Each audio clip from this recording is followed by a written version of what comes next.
سورج کی قسم اور اس کی دھوپ کی، اور چاند کی جب وہ اس کے پیچھے چلے، اور دن کی جب وہ اسے روشن کر دے، اور رات کی جب وہ اسے چھپا دے، اور آسمان کی اور اس ذات کی جس نے اسے بنایا،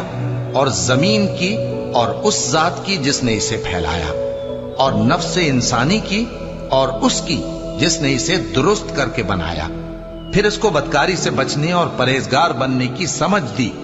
کہ جس نے اپنے نفس کو پاک رکھا وہ مراد کو پہنچا، اور جس نے اسے خاک میں ملایا